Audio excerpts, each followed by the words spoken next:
Kidney పోవటానికి మూడో ప్రధాన కారణం మనం వాడుతున్న మోడర్న్ మెడిసిన్ తాలూకు మందులు. ఈ మందుల మూలన కిడ్నీలు పోతాయి. మీకు తెలుసు, పెయిన్ కిల్లర్ కనుక వాడితే నెల రోజులన్న క్రియాటిన్ 14-15కి వెళ్ళటం అనేది ఇలాంటివన్నీ మీరున్నారు. మందులంటే పెయిన్ కిల్లర్లు ఒకటే కాదు, అల్లోపతిలో ఇచ్చే 99.99999% మందులు కుళ్ళబొడిచి చంపుతాయి. అల్లోపతి మందులు ఎలా? బీపీకి ఇప్పుడు మనం మందులు ఇస్తున్నాం.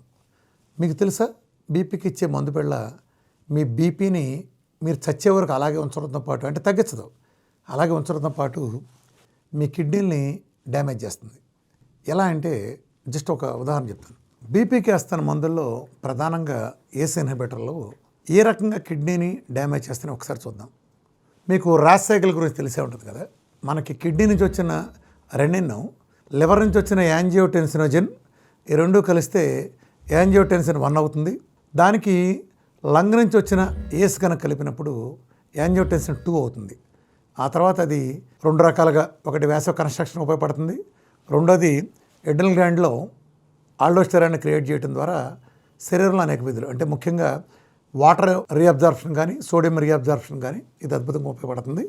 అలాగే ఇంకో విధిగా వ్యాసో కన్స్ట్రక్షన్ చేస్తుంది. ఇందాక నేను చెప్పిన వ్యాసో కన్స్ట్రక్షన్ విధి. ఎప్పుడైతే మీరు ఏసీ ఇన్హిబిటర్స్ ఏఆర్బీస్ ఇవ్వటం ద్వారా మీరు ఏసీని రిస్ట్రిక్ట్ చేశారో, యాంజియోటెన్సిన్ దాని విధులు చేయకుండా మీరు అడ్డగోలుగా అడ్డం పడ్డారు. దీని మూలన ఏం జరుగుతుందంటే, మన శరీరం ఒక సిస్టమ్ డెవలప్ చేసుకుంది. ఇలా నడవాలని ఒక సిస్టమ్ లోపల ఉండే డాక్టర్ అద్భుతమైన, ప్రపంచంలో ఎవరు ఊహించినంత తెలివితేటలను అద్భుతమైన మన శరీరపు లోపల సిస్టమ్ ఒక అద్భుతమైన సైకిల్ చేసి పెడితే, మీరు ఇవాళ ఆ ప్రాసెస్ని ఆపేస్తున్నారు కదా. ఏసీ ఇన్హిబిటర్లు పెట్టి, ఏసీ ఇన్హిబిటర్లు ఏఆర్బీలు పెట్టి ఆ ప్రాసెస్ని ఆపేస్తే ఏం జరుగుతుంది? మీరు ర్యాష్ సైకిల్ మొత్తం దెబ్బతింటుంది, ఎల్డోస్టెరాన్ దెబ్బతింటుంది. దాని ద్వారా జరిగే, అంటే కిడ్నీ చేసే పనులు మీరు చేయనీట్లా, దాని కాళ్ళకు అడ్డం పడుతున్నారు. అదేమంటే ఏమంటారు, బీపీ తగ్గుతుంది కదా అని. ఒక్కసారి గుండెల మీద చేసుకుని మీరు బీపీ తగ్గించినాడు ఒక్కడ చూపించిన ప్రపంచంలో. సేమ్ షుగర్లో ఏం చేశారో, ఇవాళ 400 ఉంది, మందు ఇచ్చాను, వెంటనే 90కి వచ్చింది, మరుసటి రోజు మళ్ళీ 400 మామూలుగా ఉంది. ఇంతే, బీపీకి మందు ఇచ్చాం, దెబ్బ కంట్రోల్ అయింది, మరుసటి రోజు మామూలుగా బీపీ ఉంది. ఏంటిది? ఎలా మీరు కంట్రోల్ చేస్తున్నారు? ఈ మందులు ఎప్పుడైతే కిడ్నీ మెకానిజాన్ని, ప్రకృతి ఈ పని చేయరాని కిడ్నీని ఉద్దేశించిన పని మీరు ఎప్పుడైతే అడ్డగోలుగా సర్వనాశనం చేశారో, ఆటోమేటిక్ కిడ్నీ సంక్రాంతిపోయింది. అందుకే బీపీ ట్యాబ్లెట్లు వాడేవాడికి కిడ్నీలు పోయే ప్రధాన కారణం ఇది. మీరు ఆ సిస్టమ్ కిడ్నీ చేసిన విధుల్లో వేళ్ళు పెట్టి బీపీ మెడిసిన్ ఇవ్వడం ద్వారా కిడ్నీని భ్రష్టు పట్టి చదివారు. దీన్ని మనం గుర్తుపెట్టుకోండి. బీపీ మందు బిళ్ళ వేసేవాళ్ళంతా, బీపీకి మందు బిళ్ళ వేసేవాళ్ళు మీరు బీపీని బాగు చేయటం కాదు, మీకు తాత్కాలిక ప్రయోజనంగా బీపీ తగ్గినట్టు చూపించవచ్చు. ఒక్కరోజుకే ఆ పూట పబ్బం ఆ పూట గడుపుకున్నట్టే పనికి వస్తుంది అది మందులతో. బీపీకి వీఆర్కే డేట్ చేస్తే ప్రపంచంలో ఉండే బీపీ వాళ్ళందరికీ కూడా 99.99% మందికి నెల 2 నెలలు తగ్గిపోతుంది. అయితే నేను డయాబెటీస్ చెప్పినట్టుగా షుగర్ మందులు మొదటి రోజే మురుగుంట్లో పారేసినట్టుగా ఇక్కడ కుదరదు. బీపీకి సంబంధించి మీ డాక్టర్ సహకారం కూడా కావాలి. మీరు ఏం చేస్తారంటే, ప్రస్తుతం డైట్ మొదలెట్టినా సరే మీరు బీపీకి వాడుతున్న మందుల్ని కంటిన్యూ చేయండి. కుదిరితే 15 రోజులకి ఒకసారి మీ ఎండి డాక్టర్ గారు, మీరు ఎవరైతే మందులు ఇచ్చారో ఆయన దగ్గరికి వెళ్ళండి. బీపీ చూస్తారు మీకు. అయినా బీపీ కనుక మీకు తగ్గిపోయింది అనుకోండి, ఆయన తీసేస్తారు. లేదనుకోండి, తక్కువ డోసు, ఖచ్చితంగా తగ్గుముఖం పడుతుంది. వీఆర్కే డేట్కి వచ్చినాక చచ్చినట్టు తగ్గుముఖం పట్టి తీరాల్సిందే. అది తగ్గించి ఆయనే ఇస్తారు. ఆ తగ్గిని తీసుకోండి. ఇంకో 15 రోజుల తర్వాత మళ్ళీ ఒకసారి బీపీని మీ డాక్టర్ గారి దగ్గరికి చెక్ చేసుకోండి. చెప్పాక 99.999% మందికి ఆ 0 వెళ్ళిపోతుంది. అప్పుడు మీ డాక్టర్ గారే తీసేస్తారు. మీరు సొంత తెలివితేటలతో మీరే పీకి పారేసి లాంటి పిచ్చి పనులు చేయొద్దు. డాక్టర్ గారి సలహాతో చేయండి. అలా ఉపయోగించుకోండి డాక్టర్ని. ఆ తర్వాత వాటర్ని మీరు రెగ్యులర్గా తీసుకుంటా, ఇన్సులిన్ రెసిస్టెన్స్ లేకుండా చూసుకుంటే మీ జీవితంలో బీపీ దరిదాపులు కూడా రాదు. అలాగే 15 డేస్ కనుక మీరు డాక్టర్ని కలవడం సాధ్యపడకపోతే 29 రోజుల పాటు కంటిన్యూ చేయండి మీరు వాడుతున్న మెడిసిన్స్ని. 29 రోజుల తర్వాత డైరెక్ట్ చూపించేసి అప్పుడు మీ డాక్టర్ గారి చేత తీయించుకోండి. అలాగే బీపీ ముందా కిడ్నీ ముందా అంటే కూడా ఎవరో చెప్పలేం. చెట్టు ముందా విత్తనం ముందా, కోడి ముందా గుడ్డు ముందా అనేది ఎలా చెప్పలేమో, బీపీకి కిడ్నీకి అలాంటి రిలేషను. మీకు బీపీ వస్తే వాళ్ళు ఇచ్చిన అద్భుతమైన మందులతో గ్యారంటీ కిడ్నీ పోద్ది. ఒక స్టేజ్ కాదు, ఒక స్టేజ్కి. ఎక్కువ మందికి వేరే కారణాల చేత కిడ్నీ పోయినా మీకు బీపీ వస్తుంది. ఇది 2 విడదీయరాని అవినాభావ సంబంధం. సో వీఆర్కే డైట్లో అద్భుతంగా పరిష్కరిస్తుంది, వేరే విషయం. అలాగే గ్యాస్కు సంబంధించి మనాళ్ళు చాలా ట్యాబ్లెట్ ఇస్తారు, గుర్తుందా మీకు? దీనికి సంబంధించి అవి ఎంత హాని చేస్తాయంటే కిడ్నీలు ఎంత కుళ్ళబొడి చంపుతాయో నేను చెప్పట్లేదు. డీజీసీఏఏ ఒక వార్నింగ్ ఇచ్చింది. ఈ ప్రోటాన్ పంప్స్ తయారు చేసే ప్రోటాన్ పంప్ ఇన్హిబిటర్లు తయారు చేసే మెడికల్ కంపెనీలకి వార్నింగ్ ఇస్తే దానికి ఒక అక్యూట్ కిడ్నీ ఇంజ్యూరీ అని మీరు కంపల్సరీగా మెన్షన్ చేసి వీటి వరకు లిటరేచర్లో దాంట్లో ప్రింట్ చేయాలని కంపల్సరీ రూల్ తెచ్చింది. ఇప్పుడు మన ప్యాంటాప్రోజోల్ కానీ, ఓమిప్రోజోల్ కానీ, లాన్సోప్రోజోల్ కానీ, ఎస్మోప్రోజోల్ కానీ, ఇంకా వాటి కాంబినేషన్లో కానీ మీరు మెడిసిన్స్ వాడితే మీ కిడ్నీలు సంకనాకుతాయని నేను కాదు, డీజీసీఏ చెప్పింది. మీ పక్కన ఆర్టికల్ ఇస్తున్నాను, టైమ్స్ ఆఫ్ ఇండియా కానీ ఇతర ప్రముఖ వార్తాపత్రికల్లో వచ్చిన చూడండి. అలాగే మనం ఎప్పుడైతే గ్యాస్ కానీ లేదా హార్ట్ బర్న్, ఈ రెండింటికి పెద్ద తేడా తెలియదు మనకి. ఈ రెండింటికి వచ్చినప్పుడు మనం ఈ గ్యాస్ ట్యాబ్లెట్లు ఎప్పుడైతే వాడుతున్నామో ఈ ప్రోటాన్ పంప్ ఇన్హిబిటర్లు ఇవన్నీ కూడా లాంగ్ టర్మ్ మీరు వాడినప్పుడు అది కిడ్నీని బాగా డ్యామేజ్ చేయటం కానీ, లేకపోతే అక్యూట్ రినల్ డిసీజెస్ కానీ, లేకపోతే క్రానిక్ కిడ్నీ డిసీజెస్ కానీ, ఇంకా కొన్ని కేసుల్లో గ్యాస్ట్రిక్ క్యాన్సర్లు కూడా దారితీస్తున్నాయి. ఇది నేను చెప్పింది కాదు, డీజీసీఐ చెప్పింది. మీ పక్కన ఆర్టికల్ వేస్తున్నాను, కింద లింక్స్ కూడా డిస్క్రిప్షన్ ఇస్తాను, చూసుకోండి. అంటే గ్యాస్ కేసు ట్యాబ్లెట్లు పోతాయి, నిజంగా అంతే. ఇది ఈ గ్యాస్కి సంబంధించి ఇది పెద్ద స్టోరీ ఉంది. దీనికి సంబంధించి కుంభకోణాన్ని అంతా మనం గ్యాస్ట్రిక్ కుంభకోణాలు, ఈ మందుల కుంభకోణాల్లో భాగంగా అసలు గ్యాస్ ట్రీట్మెంట్లు, దీని వెనకమాల ఉండే కుంభకోణాల గురించి చాలా డీటెయిల్డ్గా వేరే వీడియో చేస్తాను. ఈ వీడియోలో ఎప్పటిదాకా అర్థం చేసుకోండి. ఈ గ్యాస్ కేసే ట్యాబ్లెట్లు మన శరీరాన్ని సర్వనాశనం చేసి వదులుతాయి. అలాగే స్టాటిన్స్ వాడితే కిడ్నీలు పుచ్చగా పగిలడ బోలుతాయని అనేక మెటా అనాలిసిస్లు, అనేక స్టడీస్లు పబ్మెడ్ దగ్గర ప్రతి చోట ఉన్నాయి, లాంగ్ టర్మ్ స్టడీస్తో సహా ఉన్నాయి. మీరు పక్కన కొన్ని చూడొచ్చు, కొన్ని అనేక వాటిలో జస్ట్ మీరు కొన్ని చూడొచ్చు. సో స్టాటిన్స్ గుండె సంబంధించిన మందులు వాడినా, గ్యాస్కి సంబంధించిన మందులు వాడినా, బీపీది వాడినా, షుగర్ది వాడినా, ఏ మందు వాడినా ఆ మందు మన కిడ్నీని కొల్లబడటం కోసమని మీరు గ్రహించండి. అలాగే మీరు ముఖ్యంగా వీటన్నిటికన్నా మించి పెయిన్ కిల్లర్లు వేసుకుంటే మీకు తెలుసు, ఏదైనా కారణం చేత మీరు పెయిన్ కిల్లర్లు వేసుకుంటే నెల రోజుల్లో కిడ్నీలు పుచ్చగా బగిలి క్రియాటిన్లు 15కి రావటం, 20కి రావటం కూడా మీకు తెలుసు. ఇప్పుడు మన విఆర్కే డేట్ గురించి మీ అందరికీ తెలుసు కదా. ఈ విఆర్కే డేట్లో మీకు నేను కోకోనట్ ఆయిల్ ఇస్తాను, ప్రధానమైన దీనిగా కోకోనట్ ఆయిల్ ఇస్తాను. మీ కోకోనట్ ఆయిల్ ఇచ్చినప్పుడు నేను మామూలుగా ఏం రాస్తానంటే 10 గ్రాముల చొప్పున మల్టిప్లికేషన్లో తీసుకోమని చెప్తాను. మామూలుగా మీరు 100 అయితే 10 గ్రాములు 10 సార్లు, లేదా 10 గ్రాములు 8 సార్లు, 7 సార్లు ఇలా ఇస్తాను. ఎందుకు 10 గ్రాములు ఇవ్వటం? 100 గ్రాములు 90 గ్రాములు ఒకసారి ఇచ్చేసిగా. అలా కుదరదు. మన తెలుగు వాళ్ళల్లో మన తాతలు కానీ, ముత్తాతలు కానీ, వాళ్ళ తాతలు కానీ కొన్ని తరాలుగా మనలో ఎవరూ కొబ్బరి నూనె ఆహారంగా తీసుకోలేదు. మనకు శరీరంలో ఒక జీన్ మెమరీ ఉంటుంది. మన డిఎన్ఏలో ఆ మెమరీ నిక్షిప్తమే వస్తుంది. మనం మంచి చెడు కూడా అందులో నమోదవుతాయి. అందులో భాగంగా మన కొబ్బరి నూనె తినుంటే ఆ ఫ్యాక్ట్ అందులో నమోదై ఉండేది. అది తాత ముత్తాత లేదు. ఈ ఎప్పుడైతే లేదో, నేను ఇప్పుడు కొబ్బరి నూనె ఇచ్చిన వెంటనే మొదటి రోజు ఏం జరుగుతుందంటే, మీరు కొబ్బరి నూనె తాగుతారు, వెంటనే సిస్టమ్ లిస్ట్ వెరిఫై చేస్తుంది, ఇది మన తాతల నుంచి ఉందా లేదా, మన జీన్ మెమరీలు అని. అది లేదు, తోసేయి బయటకు అంటుంది, వెంటనే తోసేస్తాయి, మీరు బాత్రూమ్కి పరిగెత్తారు. కానీ మనం వదిలిపెట్టకుండా 1-2 రోజులు ఇచ్చిన తర్వాత ఏంట్రా వీడు వద్దంటనే ఇస్తున్నాడు, ఒకసారి చూద్దాం ఏముందని రివ్యూ చేసుకుంటుంది. రివైజింగ్ కమిటీలో దాన్ని అప్రూవ్ చేసి, అందులో మంచి గ్రహించి దాన్ని అప్రూవ్ చేసి దాన్ని యాక్సెప్ట్ చేస్తుంది. ఇనీషియల్గా తోసేస్తుంది రెస్పాన్స్ అది. అంటే దీన్ని బట్టి మనం అర్థం చేసుకోవాల్సింది ఏంటి, మన జీన్ మెమరీ లిస్టులో లేనిది ఏదైనా మన సిస్టమ్ బయట తోసేస్తుంది ఇనీషియల్గా. ఇప్పుడు మనం అలోపతి డ్రగ్స్ వాడుతున్నాం, ఇవన్నీ కూడా 50-60 ఏళ్ళ సమయంలో పుట్టినాయి, సుమారుగా ఈ 40 ఏళ్ళు 50 ఏళ్ళు లేదా ఒక 60 ఏళ్ళ నుంచి పుట్టిన కెమికల్ డ్రగ్స్ ఇవన్నీ. వీటిని కూడా మన తాతలు కానీ ముత్తాతలు కానీ ఎవరూ తీసుకోలేదు. అంటే మన వాళ్ళ జీన్ మెమరీ లిస్టులో ఇది లేదు. అందుకే ఎప్పుడైతే మీరు ఒక ట్యాబ్లెట్, అది ఏదైనా సరే, మీరు నోట్లోకి పెట్టుకోగానే వెంటనే బాడీ స్కాన్ చేసి దాన్ని సిగ్నల్ చేసి దాన్ని తోసేమని చెప్తుంది. కానీ ఆలోపే ఆ ట్యాబ్లెట్ కరిగిన కొంచెం వచ్చిన ప్రభావంతోనే మనకేదో తలనొప్పి తగ్గటము, మోషన్స్ తగ్గటం లాంటి చిన్న చిన్న సిమ్టమ్ రిలీఫ్లు జరుగుతాయి. జబ్బులేం తగ్గవు కానీ సిమ్టమ్ రిలీఫ్ లాంటివి జరుగుతాయి. ఇది మీకు తెలిసిందే, ఆ కొంచెం ప్రభావంతోనే. మరి మిగిలినంత ఎక్కడ పోతుంది? ఎక్కడ పోతుందంటే కిడ్నీ ద్వారా ఫిల్టర్ అయ్యి బయటికి పోతుంది. మెజారిటీ మందుల్లో ఉండే కెమికల్స్ కిడ్నీ ద్వారా ఫిల్టర్ అయ్యి లోపల పోతాయి. ఇక్కడే మీరు బాగా తెలుసుకోవాల్సిన పాయింట్ ఏంటంటే, జాగ్రత్త చెప్తానండి, కొంచెం అటెన్షన్గా ఉండండి అందరికీ. ఒక ఆవిడ ఉన్నారు, వాళ్ళ ఆయన పెంగాణి కప్పులో కాఫీ తాగాడు. ఆయన ఎంగిల్ కప్పు అక్కడ ఉంది. నేను ఒక గ్లాస్ నీళ్ళు ఇచ్చాను ఇది కడగమని. ఒక గ్లాసు నీళ్ళతో ఆ ఎంగిలి పింగాణి కప్పుని కడిగేయచ్చు కదా, కడిగేయచ్చు, నో ప్రాబ్లం. ఆ గ్లాసు నీళ్ళు సరిపోతాయి. ఇప్పుడు ఆవిడ పాలగిన్నె పొయ్యి మీద పెట్టింది, జస్ట్ అలాగే సీరియల్ చూద్దామని వెళ్ళింది. ఒక గంట అక్కడే సెటిల్ అయిపోయింది. వచ్చి చూస్తే వంటింటో పొయ్యి మీద బొగ్గు గిన్నె ఉంది. ఇప్పుడు దాన్ని కడగాలి. సేమ్ అదే గ్లాసు నీళ్ళు ఇచ్చాను, మీకు సరిపోతాయా? ఇప్పుడు మీకు అదే గ్లాసు నీళ్ళు ఇస్తే ఆ మాడిపోయిన గిన్నె కడగడం సరిపోతాయా? అంటే మాడిపోయిన గిన్నె వాళ్ళ ఆయన దగ్గర ఎంగిలి కాఫీ కప్పు రెండు ఒకటేనా? కాదు కదా. అలాగే కిడ్నీ క్లీన్ చేసే మలినాలన్నీ ఒకటి కాదు. మీరు బిర్యానీ తినో, పచ్చిమిరకాయ బజ్జీ తినో, లేదా ఇంకేదైనా గడ్డి తింటే వచ్చిన మలినాలు క్లీన్ చేయటం, ఈ మందుల తాలూకు కెమికల్స్ని ఈ రెండు క్లీన్ చేయటం ఒకటి కాదు.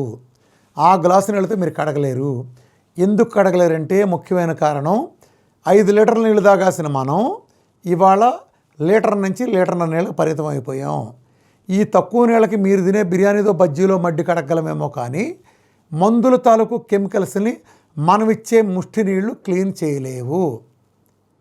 ఎప్పుడైతే అలా క్లీన్ చేయలేదో ఆ గ్లాసు నీళ్ళతో మాడిపోయిన గిన్నె కడుగుదాం అనుకున్నప్పుడు అది క్లీన్ చేయలేక ఆ ట్రేసెస్ ఆ నెఫ్రాన్లో ఉండిపోయి ఆ కిడ్నీని పాడు చేసి ష్రింకేడ్ చేస్తాయి. కాబట్టి ఈ మందులు వాడిన వాళ్ళందరికీ నీళ్లు తక్కువైన కారణం చేత వాళ్ళ కిడ్నీలు పుచ్చగా పగిలినట్టు పగులుతున్నాయి, ష్రింక్ అయిపోతున్నాయి, కిడ్నీ డ్యామేజ్ జరుగుతుంది, డయాలసిస్కి వెళ్ళిపోతున్నారు. పెయిన్ కిల్లర్లు కాదు, ఏ మందులు వేసుకున్నా కిడ్నీ డ్యామేజ్ అది ఎందుకు ఇదే వీఆర్ కడెక్ట్ చేసేవాడు ఎన్ని మందులు వేసుకున్నా డ్యామేజ్ అవ్వదు. ఎందుకు అవ్వదు?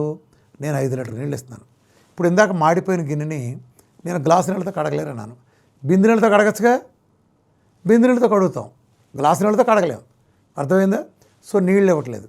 ఇప్పుడు మీ ప్రాబ్లం ఏమవుతుంది? ఇక్కడ మీరందరూ చూసే వాళ్ళందరిలో కూడా మీ అందరూ మ్యాక్సిమం డయాబెటీస్ కానీ, బీపీ కానీ, ఆ కొలెస్ట్రాల్కి, గ్యాస్కి, ప్రతి దానికి చిన్నదానికి కూడా మీకు మందులు రాయటం, చచ్చే వరకు మీరు మందులు వాడటం అలవాటైపోయింది. ఈ మందులు వాడుతున్నారు సరే, మీరు ఎన్ని నీళ్ళు తాగుతున్నారు? 1.5 లీటర్ నీళ్ళు తాగుతున్నారు. మీరు ఇచ్చే ఆ మందులు ఆ 1.5 లీటర్ నీళ్ళు బయట తోసేసిన దాన్ని కడగలేక కిడ్నీలో విధ్వంసం జరుగుతుంది. ఒక శుభముహూర్తాన ఈ పాడు చేస్తే మీకు 1.5 2 క్రియాటిన్ చూస్తారు. చూడగానే మీకు చెమటలు పడతాయి, వెంటనే డాక్టర్ దగ్గరికి వెళ్తారు. మీరు ఏ సమస్య వచ్చింది, అసలు మీకు ఎందుకు పోయింది కిడ్నీ? మీరు మందులు ఎక్కువ ఇస్తున్నారు, నీళ్లు తక్కువ ఇస్తున్నారు. ఈ సమస్యతో మీరు డాక్టర్ దగ్గరికి వెళ్ళారు. ఆయన ఏం చేయాలి? నీళ్లు తక్కువ తాగారు కాబట్టి వచ్చింది, కాబట్టి నీళ్లు పెంచాలి. మందులు ఎక్కువ వేసుకున్నారు కాబట్టి కిడ్నీ పోయింది, కాబట్టి మందులు తగ్గించాలి. జంబలగడ బొమ్మ సిద్ధాంతంలో నీళ్ళేమో ఆల్రెడీ 1.5 లీటర్ ముష్టి నీళ్ళు 1.5 లీటర్ తాగుతాయంటే దాన్ని 1/2 లీటర్ చేస్తున్నారు, మందులేమో దానికి రెట్టింపు రాస్తున్నారు. ఏంటిది? ఎలా చెప్పండి మీరు? ఎలా? ఒకడిని ఆఫీస్కి 2 గంటలు లేటుగా ఎందుకు వచ్చారని బాస్ కేకలెత్తే, సారీ సార్ సాయంత్రం 2 గంటల ముందు వెళ్తాన్నాడు.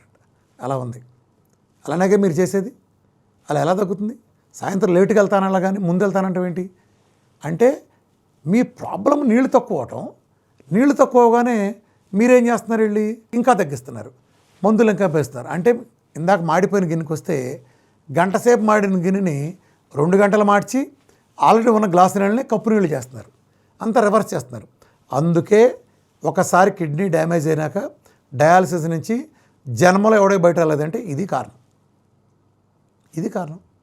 నీళ్లు పెంచాలి. మనిషి శరీరానికి బతకటానికి బాడీలో ఉండే ప్రతి సెల్కి వాటర్ కావాలి. కన్నుకి, పంటికి, బోన్కి ప్రతి వాటర్ కావాలి. మీరు సపోజ్ కరోనా వచ్చినప్పుడు మనకు ఆదాయం లేదు, కానీ ఇంటద్దే ఆడాగాడా, మన బ్యాంకు వాయిదా ఆగిందా, కారు ఈఎంఐ ఆగిందా, సచ్చినట్టు కట్టాల్సిందే కదా. నీ ఆదాయం లేకపోతే నాకెందుకు నా డబ్బులు నాకు కట్టు అంటాడు. అట్లాగే నీ కిడ్నీ సంగతి నాకెందుకు నా బాడీలో ఉండే ప్రతి సెల్కి ప్రతిదానికి నా వాటర్ కావాల్సిందే అంటుంది. వాటర్ లేకుండా మనిషి ఎలా సర్వ్ అవుతాడు? అతని సినిమాలో ప్రకాష్ రాజ్ ఆఖరి డైలాగ్ ఉంటుంది, బాచిరెడ్డితో చెప్తాడు. ప్రకాష్ రాజ్ అంటాడు, శివారెడ్డి చచ్చిపోతే నువ్వే సీఎం, కానీ శివారెడ్డిని చంపావనుకో నేరస్తులే జైలుకి వెళ్తావు కదా. ఈ లాజిక్ ఎలా మర్చిపోయి ఉంటాడు. ఇక్కడ కూడా వాటర్ తక్కువైతే మనిషి చస్తాడు, డిహైడ్రేట్ చస్తాడు. నువ్వు కిడ్నీ పోతుందని డ్యామేజ్ అయిన వాటర్ తగ్గిస్తే, అరే మనిషి పోయినాక బాగున్న కిడ్నీని ఏం చేస్తావు? బయట తీసి బంతి ఆడుకుంటావా? ముందు మనిషి బతకాలి కదా. మనిషి ఒంట్లో ఉండే ప్రతి సెల్కి వాటర్ కావాలి కదా. 1/2 లీటర్ నీళ్ళు ఇస్తే మనిషి ఎందుకు బతుకుతాడు? మీ గైడ్లైన్స్ ప్రకారమే 3.7 లీటర్స్ కనీసం ఇవ్వాలని ఐసీఎంఆర్ గైడ్లైన్స్, అలాగే ప్రపంచంలో ఉన్న ప్రతి దేశ గైడ్లైన్స్ భారతీయులు చెబుతుంది. మరి మీరు 1/2 లీటర్ ఇస్తే అకస్మాత్తుగా ఊత్కాలం బతకటానికి అతను ఆంజనేయుడు అశ్వత్థామ ఎలా సర్వైవ్ అవుతాడు? అతను కొత్తగా మహత్యాలను వస్తాయా సర్వైవ్ అవటానికి? నిజానికి మీరంతా గమనించండి, ఒక ఆయన కళ్ళజోడు పెట్టుకున్నాడు. మనందరం చాలామంది పెడతాం, కంటి పవర్ తేడా వచ్చింది కాబట్టి కళ్ళజోడు పెట్టాం. అంటే కన్ను చేయాల్సిన పని కళ్ళజోడు చేసింది. దీని మూలం మన ఆయుష్యం తగ్గిపోతుందా? లేదు. అలాగే ఒక ఆయన చెవిటి మిషన్ పెట్టుకున్నాడు. ఆయన చెవి పని చేయట్లేదు కాబట్టి చెవి చేసే పని మిషన్ చేస్తుంది. వీళ్ళిద్దరూ ఏమైనా చచ్చిపోతున్నారు తొందరగా? వాడు బతకాల్సిన 90 ఏళ్ళు బతుకుతున్నారుగా. కళ్ళజోడు పెట్టుకున్నాడు, చెవిటి మిషన్ పెట్టుకున్నాడు. మరి కిడ్నీ చేసే పని డయాలసిస్ మిషన్ చేస్తాయిందిగా. మరి ఎందుకు వాళ్ళు చాలా తక్కువ టైంలో ఎక్కువ మంది 2 సంవత్సరాలు 3 సంవత్సరాలు రాలిపోతున్నారు? ఎవడో ఎందుకు, నా ఫ్రెండ్స్లోనూ నా బంధువులనే రాలిపోయారు. డయాలసిస్ మొదలెట్టిన సంవత్సరానికి 2 సంవత్సరాలకే చిన్నాళ్ళు, నాకంటే చిన్నాళ్ళు ఎంతమంది చచ్చిపోయారు, నా కళ్ళతో ఎంత ఏడ్చారు నాకే తెలుసు. పిల్లలు ఉన్నాళ్ళు ఇంకా పెళ్ళిళ్ళు కూడా కాకుండా సెటిల్ కాకుండా అర్ధాంతరంగా వదిలేసి వెళ్ళిపోయారు. డయాలసిస్ అనేది పరిష్కారంలాగా చెప్తారేంటి? డయాలసిస్ అంటే పాడెక్కటానికి తగలెట్టడానికి మధ్య ఉండే సమయాన్ని డయాలసిస్ అంటారు. అది ఎక్కటమే కానీ పాడెక్కినాక ఎవడో తిరిగిరాడు. అట్లా డయాలసిస్కి వెళ్ళాడు ఎవడో, బయటకు వచ్చి మామూలుగా ఉన్నాడు. ఇదే మనం ఇచ్చే పరిష్కారం. అంత తక్కువ వాటర్ ఎవడైనా చచ్చిపోతాడు. వీళ్ళంతా ఎందుకు చచ్చిపోతున్నారంటే ప్రపంచంలో మీరందరూ అనుకున్నట్టు కిడ్నీ చేసే పని డయాలసిస్ మిషన్ చేస్తుంది కదా. మీ క్రియాటిన్ 17-18 ఉన్న చేయగానే ఒకటి తీసుకొస్తుంది కదా. అంటే మరి వీళ్ళు కూడా 90 ఏళ్ళు బతకాలిగా. కళ్ళజోడు పనిచేస్తే ఆయుష్కు లోటు లేనట్టు, చెవిటి మిషన్ పనిచేస్తే ఆయుష్కు లోటు లేనట్టు, అలాగే డయాలసిస్ మిషన్ పనిచేస్తుందిగా. మరి మీరు కూడా బతకాలిగా. ఎందుకు అంత తొందరగా చచ్చిపోతున్నారు? ఎవడన్నా 2-3 ఏళ్ళు డయాలసిస్ మిషన్ మీద ఉంటే వాడు పక్కన ఉండేవాడు తర్వాత ఉన్నాడు, అందరినీ పంపించేస్తాడు. ఇది జరిగేదే, ప్రపంచం అంతా ఇదే జరుగుతుంది. పోనీ మీరు అరుదుగా చెప్పిన 10 ఏళ్ళు బతికారు, 20 ఏళ్ళు బతికారు, ఒకళ్ళిద్దరు పేర్లు చెప్పమాకండి. చైతన్య నారాయణ కాలేజీలో కూడా 1 ర్యాంక్ చెప్తారు. ఆ కాలేజీలో ఫీజులు గట్టి జరిగిన వాళ్ళందరికీ 1 వచ్చిందా? టోటల్గా చదివిన వాళ్ళ లిస్టు, తప్పిన వాళ్ళ లిస్టు అందరిది వేయాలి కదా. పాస్ అయిన వాళ్ళ లిస్టు, మామూలు ర్యాంకులు వచ్చిన లిస్ట్ అని. సరే, నేను వాళ్ళ గురించి అట్లా జనరల్గా చెప్తాను, మీకు అర్థం కావడానికి చెప్తున్నాను. ఇది కూడా అంతే. మీరు ఎప్పుడైతే నీళ్ళు ఇవ్వలేదో డీహైడ్రేషన్తో చనిపోతున్నారు ప్రజలంతా. కిడ్నీ పేషెంట్స్ అంతా మనం వాటర్ ఇవ్వకపోవటం వలన డీహైడ్రేషన్. మీరు వాళ్ళకే కాదు, వాళ్ళ కుటుంబ సభ్యులు, ఒక డయాలసిస్కి వెళ్ళినాడు 1/2 లీటర్ తాగేవాడు కుటుంబ సభ్యులకు కూడా 1/2 లీటర్ నీళ్ళు ఇస్తే వీడికంటే ముందే కుటుంబ సభ్యులు పోతారు డీహైడ్రేషన్తో. నీళ్లు కావాల్సిందే. నీళ్ళు ఎలా ఇవ్వాలి? మామూలుగా నేను 4-5 లీటర్లు కావాలన్నాను కదా. శరీరంలో ప్రతి సెల్ తన కర్తవ్యం నిర్వర్తించాలంటే వాటర్ కంపల్సరీ మనిషికి కావాలన్నాను కదా. కానీ కనీసం కొంత కావాలి. ఇప్పుడు ఒక 60 కిలోలు అతను ఉంటాడు, ఆయనకు ఒక 3 లీటర్లు కనీసం కావాలి. ఒక 80 కిలోలు అతను ఉంటాడు, 4 లీటర్లు కనీసం కావాలి. అలాగే ఇంకొక ఆయన 40 ఉంటాడు అనుకోండి, ఆయనకు 2 లీటర్లన్నా కావాలి కదా. మీ బరువును బట్టి మీకు వాటర్ ఖచ్చితంగా ఉండాలి. జాగ్రత్తగా. ఇప్పుడు నేను ఒక ఉదాహరణ చెప్తాను. నేను ఒక టీవీఎస్ 50 కొనుక్కున్నాను. అది 100 కిలోల బరువు మోస్తుంది. 10 సంవత్సరాలు విచ్చలవిడిగా వాడాను. ఇప్పుడు ఆ బండి టీవీఎస్ 50 బోరుకు వచ్చింది. నేను ఒక 50 కిలోలు వేస్తే చచ్చేటట్టుంది. ఇప్పుడు నేను 100 కిలోల బస్తా తీసుకెళ్లాల్సి వచ్చింది. చచ్చిపోద్ది. 100 కిలోల బస్తా అయితే కరెంటు పోతుంది. బోరుకు వచ్చింది కదా, అసలు బండి పాడైపోద్ది. నేను 100 కిలోలు తీసుకెళ్ళను, 10 కిలోల చొప్పున 10 సార్లు తీసుకెళ్తాను. ఏమవుద్ది? 10 కిలోలు నేను లోడ్ అవ్వదుగా. ఇప్పుడు నా దగ్గరికి ఒక ఆయన వచ్చాడు, కాలు కుంటుకుంటూ వచ్చాడు అనుకోండి. ఆయన సెల్ ఫోన్ ఆయన ఎత్తే ఆయన మోసుకెళ్ళగలగా. ఆయన ఎత్తి మీద బస్తా ఎత్తే మోసుకెళ్ళాడు. అంటే లోడ్ వేయకూడదు. నడక ఇబ్బంది లేదుగా, కుంటుకుంటూ నడుస్తాడు. కానీ బస్తా మోయగలడా? లేదు. నేను కూడా లోడ్ వేయను. నేను 10 కిలోల చొప్పున 10 సార్లు తీసుకెళ్తా. ఏంటి ప్రాబ్లం? అలాగే కిడ్నీ కూడా అంతే. నేను లోడ్ ఇవ్వను, ఇవ్వాల్సిన వాటర్ ఇస్తాను. జస్ట్ మీకు అర్థం కావడం కోసం చెప్తున్నాను. ఒక 60 కిలోలు ఉండే పర్సన్ నేను డైట్ ఇస్తున్నాను అనుకోండి, కిడ్నీ ఫెయిల్యూర్ అతనికి. నేను వాటర్ ఇస్తాను. ఎలా ఇస్తానంటే జాగ్రత్తగానండి. అతను కనీసం 3 లీటర్లు ఇవ్వాలి. నేను 100 ml ఇస్తాను సరిగ్గా. 100 ml అంటే ఇంచుమించు ఒక కప్పులో వస్తుంది. 100 ml సరిగ్గా ఇస్తాను. మరి 3 లీటర్లు 100 ml అంటే ఎన్నిసార్లు ఇవ్వాల్సి వస్తుందంటే 30 సార్లు 100 ml అంటే మొత్తం 3000 ml వస్తుంది. 30 సార్లు 100 ml. దీన్ని నేను రోజంతా డిస్ట్రిబ్యూట్ చేయాలి. ఎలా డిస్ట్రిబ్యూట్ చేస్తాను? జాగ్రత్తగానండి. అతనికి ఏం చెప్తానంటే, సరిగ్గా 6 గంటలకి అలారం మోగుతుంది. అలారం మోగగానే అలారం కట్టేయకుండానే 100 ml తాగుతాడు. 100 ml అంటే 100 ml, 99 కాదు, 101 కాదు. సరిగ్గా 6:30కి మళ్ళా అలారం అవుతుంది, మళ్ళా తాగుతాడు. 6:30 అంటే 6:30, 6:29 కాదు, 6:31 కాదు. టైం అంటే టైమే, క్వాంటిటీ అంటే క్వాంటిటీనే, గుర్తుపెట్టుకోండి. అలా 6కి, 6:30కి, 7కి, 7:30కి ఇలా ఒక వ్యక్తి రోజులో 15 గంటలు మెలుగుకుంటాడు అనుకుంటే, అంటే 900 నిమిషాలు వేసుకుంటే ఇంటి 60 చొప్పున నేను ఈ 30ని కనుక డిస్ట్రిబ్యూట్ చేస్తే సరిగ్గా అరగంటకు ఒకసారి వచ్చింది, అది లెక్క.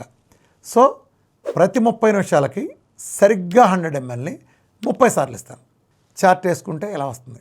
సరిగ్గా 6 AM కి 100 ml, 2 6:30 AM కి 100 ml, 3 7:30 ఇలా 30 సార్లు 100 ml వస్తుంది. ఇది నేను 3 లీటర్లు అతను చెప్పాను. 4 అని రాస్తే 4 గంటలకు 20 నిమిషాలు ఇస్తే వాళ్ళకి వేసుకోండి వేరే. అలాగే 20 అంటే 20, 25 అంటే మీకు 2.5 లీటర్స్ అంటే దీని డిఫరెంట్ క్యాలిక్యులేషన్స్ మేము డైరెక్ట్ రాసిస్తాం. మీకు అర్థం కావడం కోసం శాంపుల్గా మీకు 3 చూపిస్తాను, ఇది చేసుకోండి. ఇలా 15 సార్లు సరిపోయింది కదా. మొత్తం 15 గంటల్లో సరిగ్గా అరగంటకోసారి సరిగ్గా 100 చొప్పున మీరు తీసుకుంటే రోజు మొత్తం 3 లీటర్ల నీళ్ళు వెళ్తాయిగా. లోడ్ ఎక్కడా పడలేదుగా. మీకు ఇంత ఇస్తే లోడ్ ఏముంది, ఆ కిడ్నీకి ఏం కాదు కదా. ఇప్పుడు నేను 7 గంటలకి ఉదాహరణకు 10 సప్లిమెంట్లు వేసుకోవాలన్నాను. 10 సప్లిమెంట్లు ఇచ్చాను, ఆహారపు సప్లిమెంట్లు. మీరు నీళ్ళు చేతిలో పుచ్చుకున్నారు. ఒక 4 వేసుకోగానే మీరు తాగిన 100 ml వాటర్ అయిపోయింది. మీరు వెంటనే ఆ సప్లిమెంట్ల కోసం వేరే వేయద్దు. Wait for next water slot, next 7:30 slot కోసం వెయిట్ చేయండి. సరిగ్గా అలారం మోగ్గానే తాగండి. దీన్ని బట్టి మీకు ఏమర్థం అవుతుంది, నాకు వాటర్ టైమింగ్ ఇంపార్టెంట్, మిగిలిన ఏ టైమ్స్ ఇంకా ఏది కాదు. మీకు ఖచ్చితంగా ఒక పేపర్ మీద ఇలా రాసిచ్చామంటే ఆ టైం ప్రకారం అదే 100 ml క్వాంటిటీ ఎక్కువ కాకుండా తక్కువ కాకుండా తీసుకుని తీరాల్సిందే. వాటర్ అంటే ఏంటి? వాటర్ ఇంక్లూడ్స్ పల్సని మజ్జిగ కానీ, గ్రీన్ టీలు కానీ, బుల్లెట్ కాఫీలు కానీ, వెజిటబుల్ నాన్ వెజిటబుల్ సూప్స్ కానీ, అలా ఇతరత్ర ఏ లిక్విడ్లో ఉన్నా కూడా ఇవన్నీ ఆ 100 ml కోటాలోనే ఉంటాయి. ఇప్పుడు మీరు ఒక 70 ml గ్రీన్ టీ తీసుకున్నారనుకోండి, ఎక్కడైనా కొలవండి, 70 ml ఉంది. 30 ml వాటర్ తాగి 70 ml గ్రీన్ టీ తీసుకోవాలి. అంటే నాకు టోటల్గా 100 ml రావాల్సిందే, ఆ టైంకి తీసుకోవాల్సిందే. ఇది రూల్స్ కరెక్ట్గా పాటించాలి. ఇప్పుడు నేను చెప్పానంటే ఇలానే ఇవ్వాలి. మీరు సుమారుగా ఇచ్చాను, రీమిక్స్ చేశానంటే అది నా డైట్ అవ్వదు, 80% మీకు రిజల్ట్ రాదు. గుర్తుపెట్టుకోండి, వాటర్ ప్రోటోకాల్ నా దాంట్లో very very very very important. దీంతో నేను అతను పూర్తిగా హైడ్రేటెడ్ స్టేట్లో ఉంటాను. ఎప్పుడైతే కిడ్నీ పోయిందని వంకబెట్టి మనం వాటర్ని ఎప్పుడైతే టోటల్గా అడ్డగోలుగా లీటర్కి 1/2 లీటర్కి తీసుకొచ్చామో, 5 లీటర్ల నీళ్ళు తాగాల్సిన నీళ్ళు తీసుకొచ్చామో, శరీరంలో జరిగే అనర్థాలు అన్నీ కాదు. వాటర్ లేకపోతే బాడీలో ఉండే ప్రతి సెల్కి వాటర్ అయితే ముందు పెయిన్స్ వస్తాయి. మైగ్రేన్ లాంటి నొప్పుల దగ్గర నుంచి ప్రతి బోన్కి కూడా 26% వాటర్ కావాలి తీసుకునే ఆహారంలో, అది మిస్ అవుతుంది. ఎప్పుడైతే వాటర్ తక్కువ తీసుకున్నారో హైపర్ ఆస్మలారిటీ అంటే యూరిన్ కాన్సన్ట్రేషన్కి వచ్చి మీరు తక్కువ నీళ్లు ఎక్కువ మల్లలు పంపించాలి. ఏమవుతుంది, మీరు పాసిపోతుంటే బగ్గున మంట మండుద్ది, పెట్రోల్ పోసి అంటించినట్టు మండుద్ది. ఎందుకు ఇదంతా ఏంటి? డీహైడ్రేషన్. మీరు ఎప్పుడైనా సరే వాటర్ తగ్గిందంటే ఏం జరుగుతుంది? డీహైడ్రేట్, వాటర్ కలర్ మారిపోతుంది. ఎందుకు మారుతుంది? క్లీన్గా ఉండాల్సిన వాటరు ఆ మల్లల్ని క్లీన్ చేయక. దాంతో క్రానిక్ ఏవీ పిలివేషను, ఏడీహెచ్ గురించి దీని తర్వాత మాట్లాడతాను. అలాగే బాడీలో ఉండే ప్రతి సెల్ ష్రింక్ అవుతుంది, స్టిఫ్నెస్ విపరీతంగా పెరుగుతుంది. సెల్ ఫ్లెక్సిబుల్గా ఉండాలి, స్టిఫ్నెస్ పెరుగుతుంది. అలాగే కొత్త సెల్స్ పుట్టే అవకాశాన్ని దూరం చేస్తుంది. సెల్స్ తగ్గిపోవడం, బరువు తగ్గిపోతారు, మజిలిపోతుంది. వాటర్ ఎప్పుడైతే తగ్గుతుందో హైపోవోలేమియా కండిషన్కి దారితీస్తుంది. దీని మూలన మన సెల్స్కి ఆక్సిజన్ కానీ న్యూట్రియంట్స్ కానీ మన ఆర్గాన్స్కి సెల్స్కి రాదు.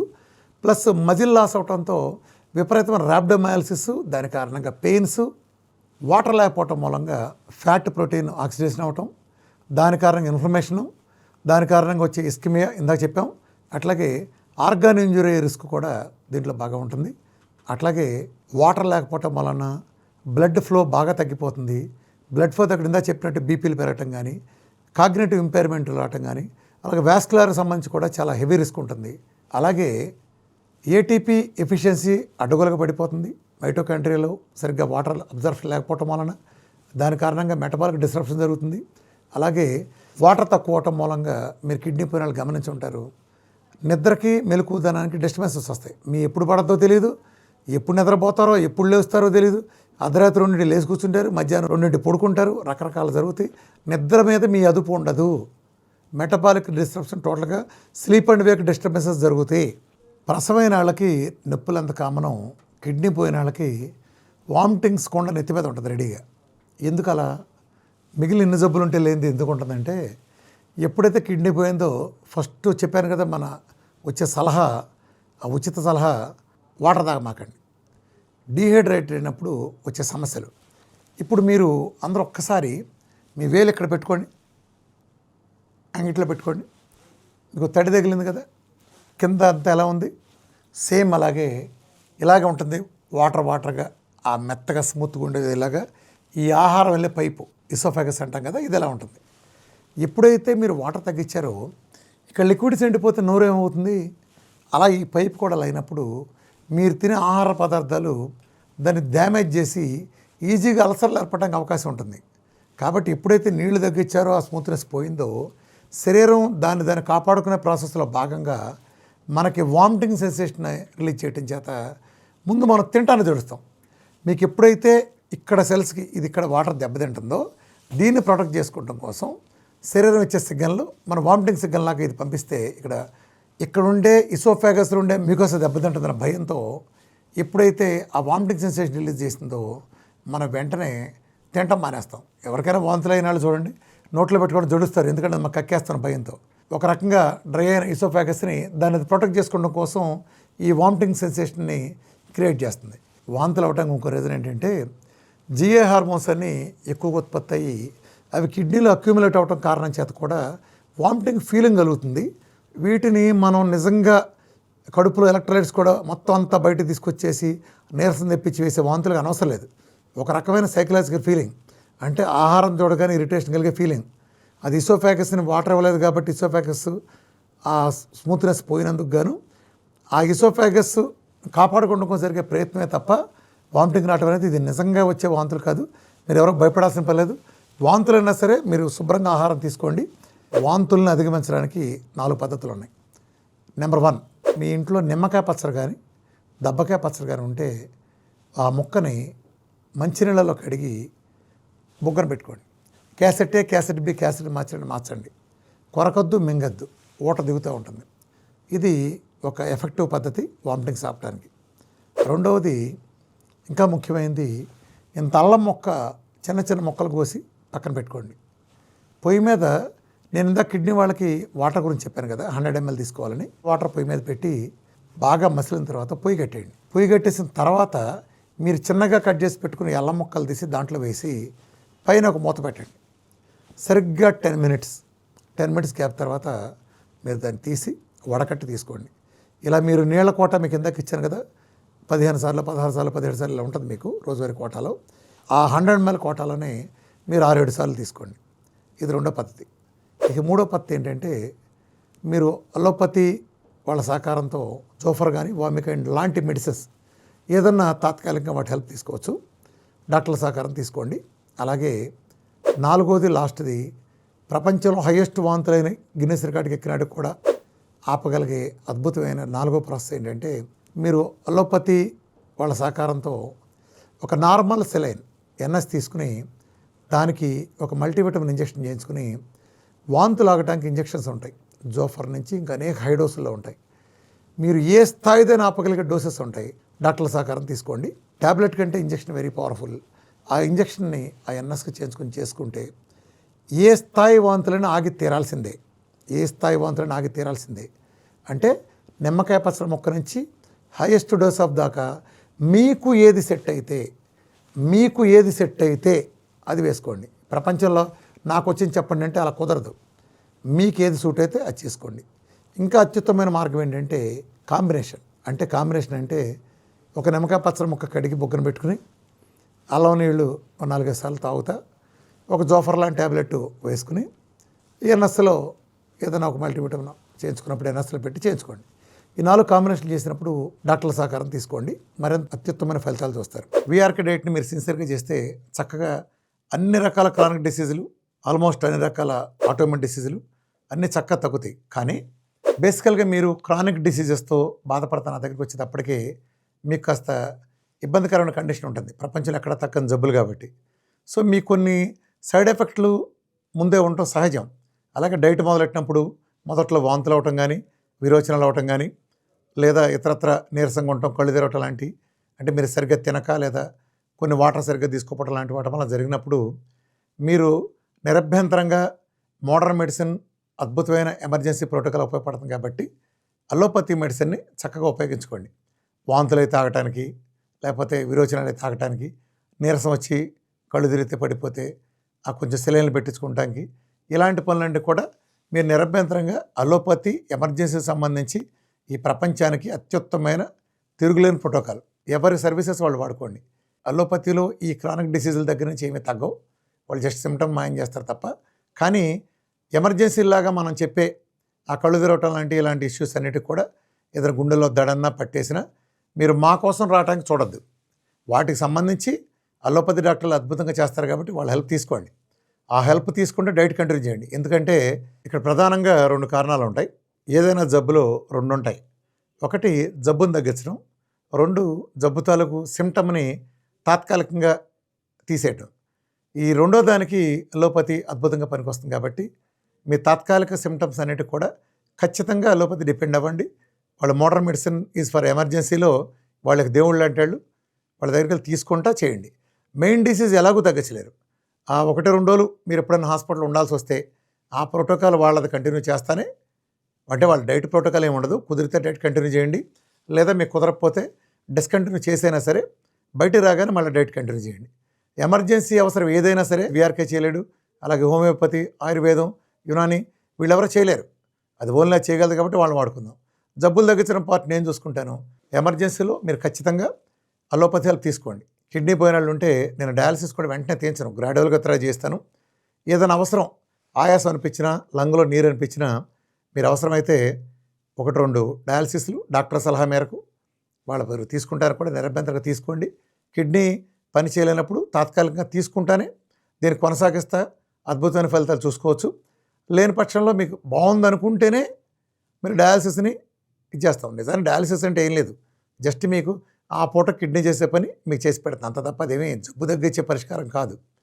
బట్ ఆ సహకారం తీసుకుంటానే కోఆర్డినేషన్ చేసినప్పుడే అద్భుతమైన ఫలితాలు వస్తాయి. కొంతమంది తెలియక నేను అలోపతికి వ్యతిరేకంగా ఉంటారు. కాదు, నేను అలోపతికి వీర సపోర్టర్ని. ఈ ప్రపంచంలో ఎమర్జెన్సీ అంటే 1 నుంచి 100 కాదు 1000 వరకు కూడా అలోపతినే.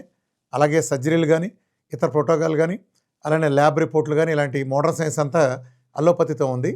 నేను విభేదించేది కేవలం దీర్ఘకాలికంగా మందులు ఇచ్చే ఒక్క సెగ్మెంట్. ఆ సెగ్మెంట్తోనే నేను మొదటి నుంచి ఫైట్ చేస్తూ వస్తాను. షుగర్ లాంటిది ఉంది, చచ్చే వరకు వేసుకోవాలి, కొలెస్ట్రాల్ చచ్చే వరకు, ఇలా మందుల మీద నా పోరాటం తప్ప అలోపతి అనేది అద్భుతమైన మోడర్న్ సైన్స్. ఇది ప్రతి ఒక్కరికి కావాల్సిందే. ఇది నేను డే 1 నుంచి చెప్తున్నాను. కాకపోతే వీళ్ళు ఏం చేస్తారంటే, నేను మందుల మీద ఫైట్ చేసినప్పుడు ఈ మందుల తాలూకు వాళ్ళంతా మమ్మల్ని అంటున్నామని మిగతా వాళ్ళందరూ కలిపి పులిహోరలు కలిపి పెడతారు, పులుసు కలిపి. అది కాదు, నేను విడదీసి చెప్తున్నా, గుర్తుపెట్టుకోండి. అలోపతిలో కేవలం మందులు ఇచ్చే పార్ట్ అట్టర్ ఫెయిల్యూర్ గల డిజాస్టర్. అదొక్కదానే నేను వ్యతిరేకిస్తాను. అది కూడా నేను దేని వ్యతిరేకిస్తానంటే, బేకామోడ్ని నేనే తగ్గించగలిగింది వీళ్ళెందుకు తగ్గించట్లేదు అనేది ఒక్కటి నేను ఆ కన్సర్న్ మాట్లాడతాను తప్ప అందరి హెల్ప్ అందరికీ కావాలి. నిజానికి నేను ఇంటిగ్రేటెడ్ విధానాన్ని ఇష్టపడతాను. ఇంటిగ్రేటెడ్ విధానమే ప్రపంచానికి సరి అయిందని నేను బలంగా నమ్ముతున్నాను. అంటే ఒక పేషెంట్ వచ్చాడంటే ఆయుర్వేదంలో సూట్ అయితే అతనికి ఆయుర్వేదంలో కొన్ని, అలాగే ఉదాహరణ యానోరెక్టల్ లాంటి ఆయుర్వేదంలో ది బెస్ట్ ప్రపంచంలో, అలాగే హోమియోలో కొన్ని అద్భుతంగా ఇలా వేయగానే మాయమవుతాయి. ఎవడు చేసిన సిమ్టమ్ చేయటమే కదా, మెయిన్ జాబ్ ఎలాగో తగ్గదు కదా. ఆ సిమ్టమ్ తగ్గించడంలో కూడా యునానీలో కొన్ని ఉంటాయి, సిద్ధాలో కొన్ని ఉంటాయి, అలాగే అలోపతిలో చాలా ఎక్కువ ఉంటాయి. ఎందుకంటే మోడర్న్ మెడిసిన్ అంతా ఈ పెయిన్ కిల్లింగ్ మీద నడుస్తుంది కాబట్టి వీళ్ళు దాంట్లో తిరుగులేదు. సిమ్టమ్ రిలీవర్స్లో అలోపతిని మించింది లేనే లేదు. ఇవన్నీ వాడుకోవాలి. అయితే నేను చెప్పిన ఇందాక లిస్టులో అన్నింటిలో లోపం ఏంటంటే, వీళ్ళు ప్రధానమైన జబ్బులను తగ్గించలేరు.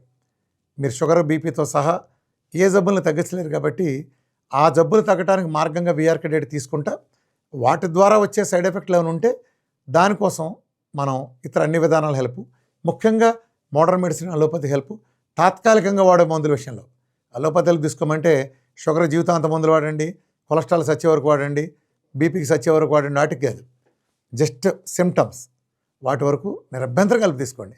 మాకు ఫోన్ చేసేసి ఏం చేయమంటారు అడగాల్సిన ప్రసక్తి కూడా లేదు. అసలు అడగద్దాలా ఎవరు, ఎమర్జెన్సీలు నేను చేయను. ఇది మీకు డిస్క్లైమర్గా ముందే చెప్తున్నాను.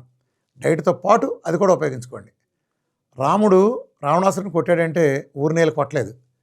కోతులు, ఉడతలు, ఎలుగుబంట్లు అనేక మంది హెల్ప్ చేయబట్టే జరిగింది. అలాగే ఒక పెద్ద యుద్ధాన్ని జయించాలంటే, ఒక పెద్ద క్రానిక్ డిసీజ్ జయించాలంటే అందరూ అన్నిటికీ ఉపయోగపడాలి. ప్రాథమికంగా డైట్కి సపోర్టివ్గా సిమ్టమ్ రిలీవ్ కోసం మిగిలిన సిస్టంలు వాడుకుంటా చక్కగా చేసినప్పుడు, లేదా కొన్ని సందర్భాల్లో జబ్బు తగ్గడానికి కూడా ఆ విధానాలు ఈ విధానాలు మిక్స్ చేసి మనం చూసుకున్నప్పుడు మిరకల ఫలితాలు సాధించవచ్చు. భవిష్యత్తులో నేను అదే చేయబోతున్నాను. నాకు ఎప్పుడూ ఒక డ్రీమ్ ఉంది. ఒకే వేదికలో అన్నీ ఉండాలి, డైట్ ఉండాలి, దాని సూత్రంగా అన్ని రకాల అలోపతి, ఆయుర్వేదం, హోమియో, యునాని అన్నీ ఉండి ఒక పేషెంట్ని ఎవరు ఏ సిమ్టమ్స్ సూట్ అవుతారు అనేది కూడా చూస్ చేయాలనేది నా కళ. అది ఇంప్లిమెంట్ చేయబోతున్నాం తొందరలోనే. అది కూడా చేసి చూపిస్తాను.